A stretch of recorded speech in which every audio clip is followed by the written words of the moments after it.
ეთებდა რა, ანუ ვიგძენი. დანარჩენი აბა რა გითხრათ ამაზე. სპეციფიკური კალიბრია სპეციფიკური ხალხისთვის. და აუცილებლად ეს უნდა იყოს გასწორებული რა. ეხლა მოდი დაბლა ჩავიგეთ და აი ესე. დანარჩენი ხო კიდე ტარზე პლასმასი ნახეთ. აი ეს ტარი არის კაი, ამერიკული ხარისხია, ხელს ვაკიდებთ. ხოშიანად იმაშრება. აქ ეს იღება. მე პატრონი შეიძლება ტყვია ქონდეს ჩადებული, მოკლედ ეს პატარა იმასავით არის რა. ნაჭერი შეგიძლია შეინახოთ ან რაღაც ისეთი რა. ზოგადად კაი შთაბეჭდილება დატოვება იარაღმა მიუხედავად იმისა, რომ ვერ გავარტყი.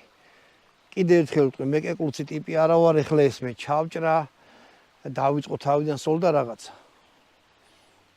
და ჩემი მიზანი ისიც არ არის, რომ გაჩვენოთ, რომ არ იქამე როგორ გავარტყი. არა. თვითონ იარაღის სოლის შეგრძნებებზე გეტყვით რა. ძლიერი დარტყმა აქვს, ძლიერი ვაზნა აქვს, დაფარო კაი აქვს და ყველა დეტალი აქვს ძალიან კარგად და სასიამოვნოდ მორგებული. ნუ ფასიც აქვს რა. ბოლო-ბოლო ამერიკულია. იმედია გასწორდება ეს იარაღი, მე პატრონი მიხედავს თვითონ და კიდევ ვისვრით მე თუ საშუალება იქნება, მაგრამ ყველა ვარიანტში პირველად ვისროლე და პირველად მოხდა რომ მე ამხელა ოპტიკით ვერცერთი ტყვია ვერ მოხდა.